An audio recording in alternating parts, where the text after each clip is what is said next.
pathologies de l'adolescent et du rugby. Sujet pas simple parce que très vaste. De cette future adulte en devenir qui pratique un sport, comme vous avez commencé à voir, qui est quand même assez sollicitant. Je vous rappelle quand même que le rugby à 15 est un sport qui constitue une opposition de deux équipes. Le rugby à 15, c'est le rugby le plus pratiqué, puisqu'il existe aussi du rugby à 7. C'est peut-être un peu bête de le rappeler, mais c'est celui qui gagne, c'est celui qui marque le plus de points, et que ça se base sur des marqués des essais ou encore des points qui sont marqués sur des coups de pied spécifiques.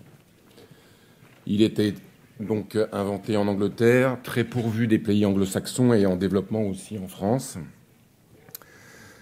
Le rugby se joue sur un terrain particulièrement engazonné jusqu'à maintenant, mais on voit fleurir de plus en plus les terrains synthétiques sur des dimensions de 70 mètres sur 100 mètres, qui seront exactement les mêmes dimensions pour nos adolescents.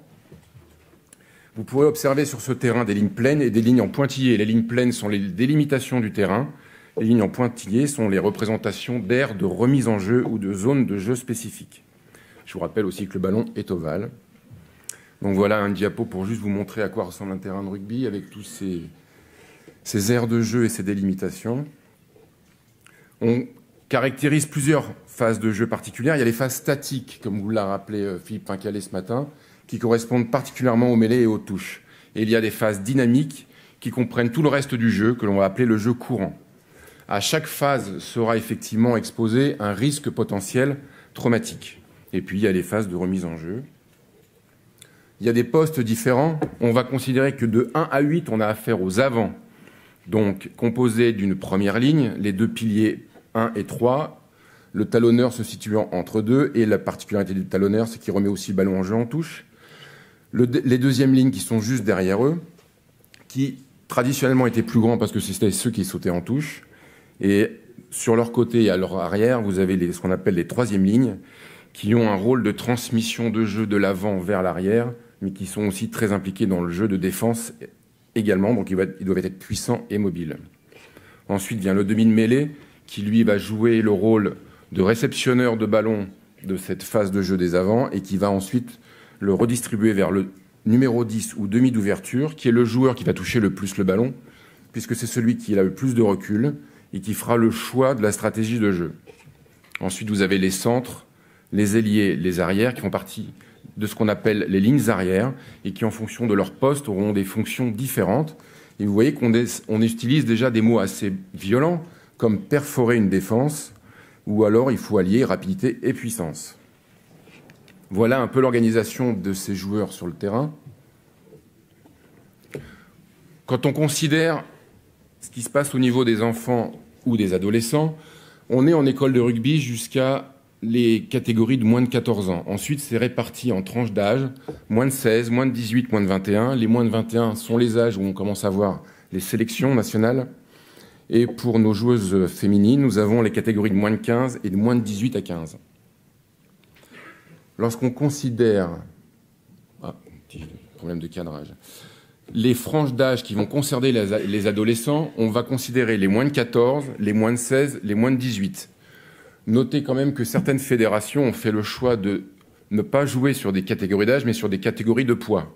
Quand vous avez des enfants qui vont de 12 à 18 ans, vous imaginez bien qu'en fonction de la maturation de tout à chacun, vous avez de grandes variations de gabarit de joueurs.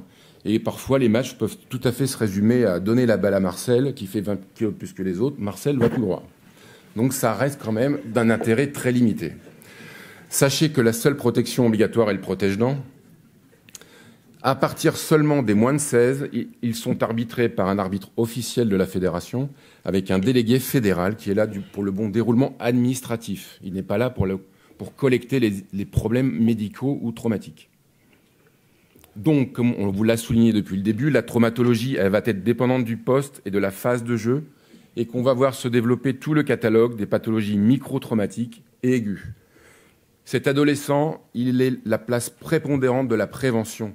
Il faut énormément mettre l'accent sur la prévention pour ces jeunes joueurs, qu'ils ne deviennent pas de vieux rugbyman tout cassés, comme celui qui est en face de vous en train de parler. Donc, on a un rôle très important. On va mettre l'accent sur le rachis, c'est très important le rachis, parce que je ne pourrais pas vous faire tout le catalogue de la pathologie de l'adolescent et du rugby.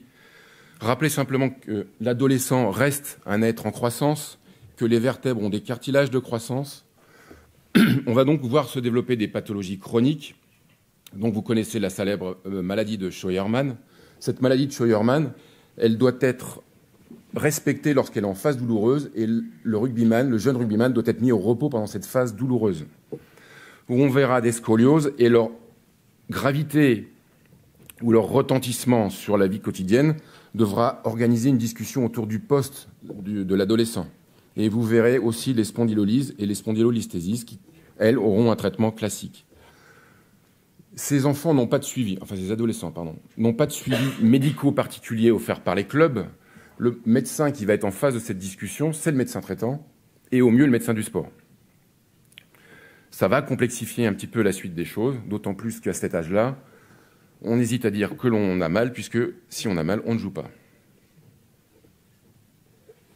Pour ce qui est des pathologies aiguës, on est sur un os en croissance, comme je vous l'ai dit, il y a des cartilages de conjugaison, et on peut voir de vraies fractures ou de décollements épiphysaires, avec des lésions de type Salter 5, en particulier lorsqu'on a des fractures en flexion du rachis. On voit au même titre des entorses du rachis cervical. Les hernies discales, elles sont beaucoup plus rares et sont surtout des hernies discales de l'étage lombaire, charnière, lombo-sacré. Et je tiens à mettre l'accent aussi sur ces avulsions du listel marginal qui sont de vraies catastrophes, puisque c'est lié proprement à cette vertèbre en croissance, c'est très rare heureusement, et ça survient plus prépondérément dans le rugby puisque ce sont des mécanismes en hyperflexion-rotation du tronc. Ce traitement est chirurgical systématiquement, et c'est l'IRM qui confirmera le diagnostic radiographique. En fait, c'est une migration d'un matériel ostéochondrodiscal dans le canal. Les poussées en mêlée ne sont autorisées qu'à partir de moins de 16 et la poussée en mêlée est effectuée sur 3 secondes. Mais à partir de moins de 16, on fait des lifts en touche. À partir de moins de 16, on commence à avoir des vraies zones de plaquage avec ce que ça comporte. Et je vous rappelle que devant tout rachis cervical traumatisé, pensez au traumatisme crânien pour éviter ces catastrophes qu'on appelle le syndrome du second impact. Juste quelques photos pour vous illustrer ce qui peut éventuellement arriver sur une mêlée, même si celle-ci est une photo d'adulte. Donc vous voyez qu'il y a plusieurs positions traumatiques potentielles. Vous rappelez ce que c'est qu'un lift en touche. Et je vous rappelle qu'à partir des moins de 16, on lift en touche, des enfants qui ont de 14 à 15 ans. Pour vous montrer une photo d'un plaquage on ne peut plus scolaire et pratiqué dans les règles de l'art, et que parfois, sans avoir la volonté de faire mal, il peut arriver des aléas de jeu qui peuvent avoir des conséquences dramatiques. Lorsque vous avez un adolescent qui vient vous voir au cabinet pour une plainte rachidienne, il faut y avoir une sanction d'imagerie systématique, composée d'une radio standard, et la discussion se fera autour d'une imagerie en couple, qui soit scanner ou IRM. Après, le catalogue, c'est le catalogue de la traumatologie du rugby. On va tout simplement s'appliquer aux particularités de l'adolescent en n'oubliant pas toutes les potentialités de décollement épiphysaire, des lésions apophysaires, surtout tout autour du bassin. Surgira forcément des problèmes d'instabilité aiguë, probablement plus d'épaules que de genoux, même s'il n'y a aucune statistique qui n'est tenue, je ne peux pas vous donner de chiffres tangibles. Ne pas oublier les problèmes de cheville et surtout du ligament collatéral médial. Ces instabilités aiguës vont devenir potentiellement des instabilités chroniques. Quid des épaules? Probablement que ces enfants ou ces jeunes adultes arrêtent le rugby et seront traités secondairement à l'occasion d'une deuxième épisode de luxation. Et ce sera le traitement qui sera proposé par nos amis chirurgiens. Le genou, lui, a vu arriver le monde de la ligamentoplastie du genou qui sera développé cet après-midi par Nicolas. Pour ce qui est du traitement des instabilités fémoro-patellaires, je pense que Marc-Antoine Ettori vous l'a bien détaillé ce matin. Les pathologies apophysaires chroniques, la plus classique, c'est la pathologie d'Osgood, puisqu'on quitte un peu la fréquence des pathologies de Seaver, d'autant plus qu'on est sur des terrains synthétiques, même s'ils sont sur de bonne qualité. On verra de même titre des contusions articulaires, des contusions musculaires avec des hématomes. N'oubliez pas que contusion articulaire doit faire évoquer aussi la potentialité d'une ostéochondrite mal tolérée ou masquée. Et donc voilà, retenez une chose, c'est que cet adolescent, il faut le protéger. Merci.